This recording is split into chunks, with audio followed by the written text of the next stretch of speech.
இன்னைக்கு நம்ம பார்க்க போற டிஷ் பருப்பு துவையல். துவையல்னாலே நெறைய விதமான துவையல் இருக்கு. ஆனா, நம்ம இன்னைக்கு ரொம்பவே ஈஸியா, டேஸ்டியா ஒரு பருப்பு துவையல் தான் எப்படி செய்றதுன்னு பார்க்க போறோம். அதுக்கு மறக்காம இந்த சேனல சப்ஸ்கிரைப் பண்ணி வச்சுக்கோங்க. வாங்க எப்படி செய்றதுன்னு பார்க்கலாம். அதுக்கு ஃபர்ஸ்ட் இது மாதிரி ஒரு பேன்ல நம்ம இந்த துவரம் பருப்பை சேர்த்துக்கலாம். பேன் வந்து நல்லாவே ட்ரையா இருக்கணும். துவரம் பருப்பு சேர்த்துட்டு நல்லாவே அத வறுத்து விட்டுக்கோங்க. பருப்புல நெறையாவே ஹெல்த் பெனிஃபிட்ஸ் இருக்குங்க. நீங்க வாரத்துக்கு ஒரு 2 டைமாவது கண்டிப்பா அத எடுத்துக்கலாம். நல்லா பொன்னிறமா மாறுற வரைக்கும் இத நல்லாவே வறுத்து விட்டுக்கோங்க. இப்ப இது கூட நல்லா பொன்னிறமா மாறுனதுக்கப்புறம், நம்ம இது கூடவே எண்ணெய் சேர்க்க போறோம். கொஞ்சமா எண்ணெய் சேர்த்துட்டு, கூடவே கொஞ்சம் கருவேப்பில, காரத்துக்கு ஏத்த மாதிரி ரெட் சில்லிஸ் ஆட் பண்ணிக்கோங்க.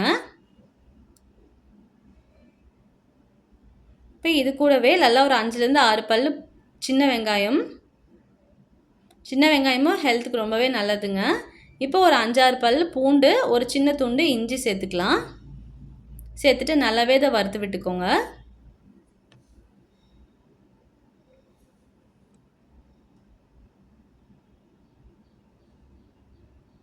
இது கூடவே நம்ம இந்த கோக்னட்டை சேர்த்துக்கலாம். இந்த தேங்காய் வந்து நல்லா துருவியோ இல்லை சின்ன சின்ன பீசஸாவோ கட் பண்ணி கூட நம்ம சேர்த்துக்கலாம். ரொம்பவே ஹெல்த்துக்கு நல்லது. அதே மாதிரி ரொம்பவே டேஸ்டியாக இருக்குங்க. இது ஆப்ஷனல் தான், வேணால் நீங்கள் இதில் ஆட் பண்ணிக்கலாம்.